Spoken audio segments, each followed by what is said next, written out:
Hi children, how are you? Hope you are all doing good. ఈరోజు నేను చెప్పబోయే story ఎక్కడి నుంచి అంటే న్యాయాధిపతులు 6వ అధ్యాయం నుంచి స్టార్ట్ అవుతుంది. స్టోరీ నేమ్ ఏంటంటే గిడియన్ ద మైటీ వారియర్. ఇజ్రాయేలీలందరూ దేవుణ్ణి మర్చిపోయి ఆయనకి ఇష్టం లేకుండా జీవిస్తూ ఐడల్ వర్షిప్ స్టార్ట్ చేశారు. ఇదంతా చూసిన దేవుడు చాలా బాధపడి ఇజ్రాయేల్ని పనిష్ చేయాలనుకుని ఇజ్రాయేలీలందరినీ మిద్యానీయుల చేతికి అప్పగించారు. మిద్యానీయులు ఇజ్రాయేలీలందరినీ చాలా బాధలు పెట్టేవారు. వాళ్ళ పంటలన్నీ తీసుకెళ్ళిపోయేవారు, వాళ్ళ క్యాటిల్, షీప్ అన్నీ కూడా పాడు చేసేవారు. అయితే ఇదంతా చూసి ఇజ్రాయేలీలందరూ మిద్యానీయులకు చాలా భయపడి కొండల్లో, గుహల్లో దాక్కునేవారు. అయితే వాళ్ళు ఇదంతా బాధలు పడుతున్న సమయంలో దేవునికి మొరపెట్టుకున్నారు, దేవునికి ప్రార్థన చేశారు. ఈ శ్రమలన్నిటి నుంచి మమ్మల్ని తప్పించమని దేవుడిని అడుగుతారు.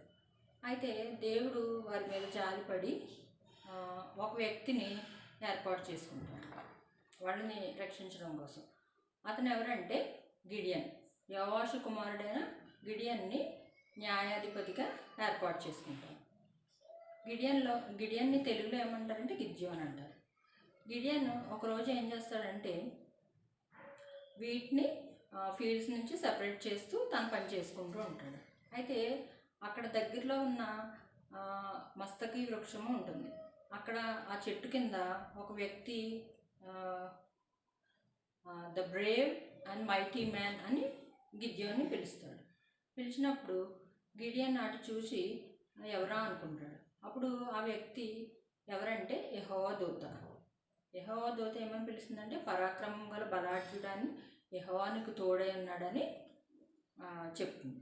చెప్పినప్పుడు గిడియన్ ఏమంటాడంటే యెహోవా నాకు తోడై ఉంటే మిద్యానీయుల చేతికి ఇజ్రాయేలీలందరినీ ఎందుకు అప్పచెప్తారు, మాకు ఎందుకు ఇన్ని కష్టాలు వచ్చినాయి అని ఆ దూత అంటుంది. అన్నప్పుడు దూత ఏమంటుందంటే ఈ కష్టాలన్నింటినీ తప్పించడానికి ఇజ్రాయేలీని మిద్యానీయుల నుంచి కాపాడడానికి దేవుడు నన్ను ఏర్పాటు చేసుకున్నాడని చెప్తాడు. దానికి గిడియన్ ఏమంటాడంటే నేను చాలా చిన్నవాడిని, నేను వీళ్ళందరినీ మిద్యానీయుల చేతిలోంచి ఎలా కాపాడగలను అంటాడు. అయితే యెహోవా దూత ఏమంటుందంటే దానికి ఒక వ్యక్తిని చంపినంత ఈజీగా నువ్వు ఇజ్రాయేలీలందరినీ మిద్యానీయుల చేతిలోంచి కాపాడగలవు అని చెప్తాడు. చెప్పినప్పుడు గిడియన్ ఏమంటాడంటే నువ్వు అయితే నాకు ఒక సూచన క్రియ చేయాలి అని అడుగుతాడు దూతని అడిగినప్పుడు దూత సరే అంటుంది. అయితే నేను వచ్చే వరకు ఇంటి లోపలికి వెళ్ళి వచ్చే వరకు ఇక్కడే వెయిట్ చేయాలని చెప్తాను. గిడియన్ ఏం చేస్తాడంటే ఇంటి లోపలికి వెళ్ళి ఫుడ్ అంతా ప్రిపేర్ చేసి తీసుకొని వస్తాడు ఆ దూత కోసం. తీసుకొని వచ్చినప్పుడు ఆ దూత ఏమంటుందంటే ఫుడ్ అక్కడ ఉన్న రాతి మీద పెట్టిన తర్వాత దాని మీద కొంచెం వాటర్ వెయ్యి అని చెప్తుంది. చెప్పినప్పుడు గిడియన్ అట్లానే చేస్తాడు. చేసిన తర్వాత ఆ దూత ఒక స్టిక్ తీసుకుని ఆ స్టిక్ని ఎడ్జ్ ఉంటుంది కదా, ఆ ఎడ్జ్ని ఆ ఫుడ్ మీద పెడతాడు. ఫుడ్ మీద పెట్టినప్పుడు ఆ ఫుడ్ అంతా ఫైర్ వచ్చి బర్న్ అయిపోయి మొత్తం కాలిపోతుంది. కాలిపోయిన తర్వాత అక్కడ ఆ దేవదూత అక్కడి నుంచి డిసపియర్ అవుతుంది. తర్వాత ఇదంతా చూసిన గిడియన్ ఏమనుకుంటాడంటే యెహోవాని నేను డైరెక్ట్గా చూశాను, అందుకని నేను చనిపోతానని భయపడి మనసులో అనుకుంటూ ఉంటాడు. అయితే దేవుడు మళ్ళా గిడియన్కి ప్రత్యక్షమై నువ్వు చనిపోవు, నువ్వు భయపడొద్దు, నీకు సమాధానం కలుగుతుంది, నేను నీకు తోడై ఉంటాను ఇజ్రాయేలీని మిద్యానీయుల చేతుల నుంచి కాపాడడానికి అని చెప్తాడు. అని చెప్పినప్పుడు గిడియన్ ఏం చేస్తాడంటే ఇజ్రాయేలీలో కొంతమందిని కొన్ని ఫ్యామిలీస్లో కొంతమందిని తీసుకుని ఒక ఆర్మీగా తయారు చేసుకుని మిద్యానీయులతో ఫైట్ చేయడానికి ప్రిపేర్ అవుతూ ఉంటాడు. అయితే ప్రిపేర్ అయినప్పుడు దేవుడు గిడియన్కి ప్రత్యక్షమై వీళ్ళందరూ చాలా ఎక్కువ మంది ఉన్నారు, వీళ్ళందరూని తీసుకుని నువ్వు యుద్ధం చేసి గెలిచినట్టయితే నువ్వు వీళ్ళందరి వల్ల గెలిచావు కానీ దేవుని వల్ల గెలవలేదని ఇజ్రాయేలీలందరూ అనుకుంటారు, అందుకని ఎవరైతే వారంటే భయమో లేకపోతే మిద్యానీయులకు భయపడుతున్నారో వాళ్ళందరినీ ఇంటికి పంపించేయంటే గిద్యోను అట్లానే చేస్తాడు. గిడియన్ అట్లా చేసి వాళ్ళందరినీ ఎవరైతే భయపడుతున్నారో వాళ్ళందరూ ఇంటికి వెళ్ళిపోండి అంటే 22,000 మెంబర్స్ ఇంటికి వెళ్ళిపోతారు. రిమైనింగ్ 10,000 మెంబర్స్ని చూసినప్పుడు మళ్ళీ దేవుడు గిద్యోన్తో మాట్లాడతాడు. వీళ్ళందరూ కూడా ఎక్కువే, ఏం చేస్తామంటే వీళ్ళందరినీ కూడా ఎక్కువ వాటర్ ఉన్న ప్లేస్కి తీసుకెళ్ళి అక్కడ వాటర్ తాగమని చెప్పు. ఎవరైతే మనకు చూడండి, డాగ్స్ చూడండి వాటర్ ఎట్లా తాగితే మనకు నోరు పెట్టి డైరెక్ట్గా వాటర్ తాగుతాయి కదా, అట్లా ఎవరైతే వాటర్ తాగుతారో వాళ్ళందరినీ ఒక ప్లేస్లో పెట్టు. నెక్స్ట్ ఎవరైతే నీల్ డౌన్ చేసి వాటర్ తాగుతారో వాళ్ళని ఒక ప్లేస్లో పెట్టు. ఇద్దరిని సెపరేట్ చేయి. ఎవరైతే డాగ్ తాగినట్టు వాటర్ తాగుతారో వాళ్ళందరినీ తీసుకుని నువ్వు మిద్యానీయుల మీదకి వెళ్ళు అని చెప్తాడు. గిడియోన్ అట్లానే చేస్తాడు. అక్కడ అలా తాగిన వాళ్ళు ఎంతమంది అంటే 300 మెంబర్స్ ఉంటారు.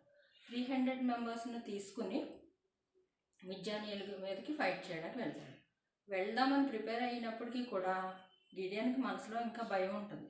భయం ఉన్నప్పుడు మళ్ళీ యెహోవా మళ్ళీ ప్రత్యక్షమై యెహోవా మళ్ళీ గిడియోన్తో ఈ విధంగా మాట్లాడతాడు. ఏంటంటే, ఒకవేళ నువ్వు ఇంకా భయపడుతుంటే నువ్వు ఒక్కడివే వెళ్ళొద్దు, నీ సేవకుడైన పూరాన్ని తీసుకొని మిద్యానీయుల మీదకి వెళ్ళు.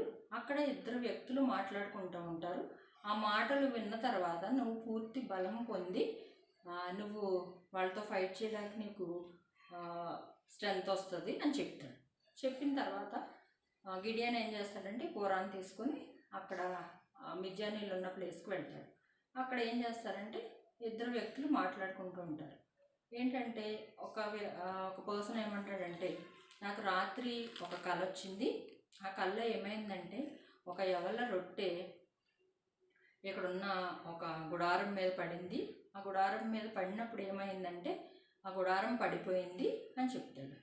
అయితే నెక్స్ట్ పర్సన్ ఏమంటాడంటే, అయితే అది యోవాషు కుమారుడైన గిద్యోను ఖడ్గమే మనల్ని మిద్యానీయులందరినీ కూడా దేవుడు ఇశ్రాయేలీయుల చేతులకు అప్పచెప్తున్నాడు అని అంటాడు. అది విన్న గిడియోన్ ఏం చేస్తాడంటే, అవును దేవుడు నాకు ఇది ప్రత్యక్షపరిచాడు, అంటే మనల్ని ఇశ్రాయేలీయులందరినీ మిద్యానీయుల చేతిలో నుంచి మనల్ని కాపాడుతారు దేవుడు అని ధైర్యం తెచ్చుకొని వాళ్ళ మీద ఫైట్ చేయడానికి వెళ్తారు.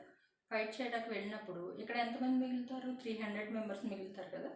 మిగిలిన ఆ 300 మెంబర్స్ ఏం చేస్తారంటే ఒకే డైరెక్షన్లో కాకుండా 3 డైరెక్షన్స్లో వాళ్ళు మిద్యానీయులతో ఫైట్ చేయడానికి వెళ్తారు. వాళ్ళ చేతిలో ఏముంటుందంటే ఒక్కొక్కరి చేతిలో ఒక చేతిలో ర్యామ్ హార్న్, నెక్స్ట్ ఇంకొక హ్యాండ్లో ఏముంటుందంటే ఒక జారు, దానిలో టార్చ్ లైట్ ఉంటుంది. ఏంటంటే వీళ్ళు ఈ హార్న్ పట్టుకుని గట్టిగా ఊది ఈ జార్ని కింద పడేసి యెహోవా ఖడ్గము గిద్యోను ఖడ్గము అని గట్టిగా కేకలు వేస్తూ ఉంటారు. అయితే ఈ కేకలు వేసినప్పుడు మిద్యానీయుల సైనికులు ఉంటారు కదా, వాళ్ళందరూ ఏం చేస్తారంటే భయపడి అంటే కన్ఫ్యూజ్ అయ్యి వాళ్ళలో వాళ్ళే కొట్టుకుని లేకపోతే వాళ్ళలో వాళ్ళే పొడుచుకుని చనిపోతారు. చాలామంది అట్లా మిద్యానీయులందరూ చనిపోతారు. ఇంకా మిగిలిన వాళ్ళు ఏం చేస్తారంటే ఇదంతా చూసి పారిపోతారు. పారిపోయిన తర్వాత గిడియోన్ ఏం చేస్తాడంటే పారిపోయిన వాళ్ళందరినీ కూడా తన సేవకులను పంపించి తిరిగి తీసుకొని వచ్చి చంపేసేలా చేస్తాడు.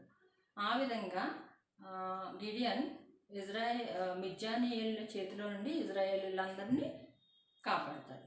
ఆయనకి విజయం లభిస్తుంది. ఇక్కడ చూడండి, మనం నేర్చుకోవాల్సింది ఏంటంటే 2 పాయింట్స్ ఉన్నాయి. ఏంటంటే ఇక్కడ చూడండి, గిద్యోను ఏం చేశాడంటే తను పూర్తిగా విశ్వాసం ఉంచాలి. విశ్వాసం మనం ఉంచాలి. ఫెయిత్ ఈజ్ వెరీ ఇంపార్టెంట్ కదా. మనం ఫెయిత్ లేకుండా ఏమీ చేయలేము. దేవుని మీద మనకి నమ్మకం ఉంటే ప్రతిదీ సాధ్యం. అలాగే సెకండ్ పాయింట్ ఏంటంటే ఒబీడియన్స్. ఇప్పుడు ఫెయిత్ ఉన్నా కూడా మనకి ఒబీడియంట్గా లేకపోతే మనము ఏది సాధించలేము. అదేవిధంగా ఇక్కడ గిడియోన్ ఏం చేశాడంటే ఒబీడియన్స్ చూపించాడు. దేవునికి విధేయుడు అయ్యాడు కాబట్టి తన విజయాన్ని ఈజీగా సాధించాడు.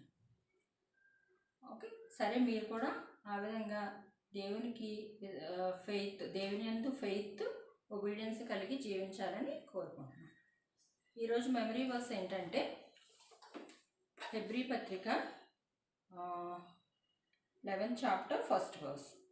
విశ్వాసమనున్నది నిరీక్షింపబడు వాటి యొక్క నిజస్వరూపమును అదృశ్యమైనవి ఉన్నవనుటకు రుజువునై ఉన్నది. ఓకేనా? ఈ memory verse Hebrew 11th chapter 1st verse. ఈ మెమరీ వర్స్ నెక్స్ట్ వీక్ మీరు అందరూ నేర్చుకొని రావాలి. God bless you.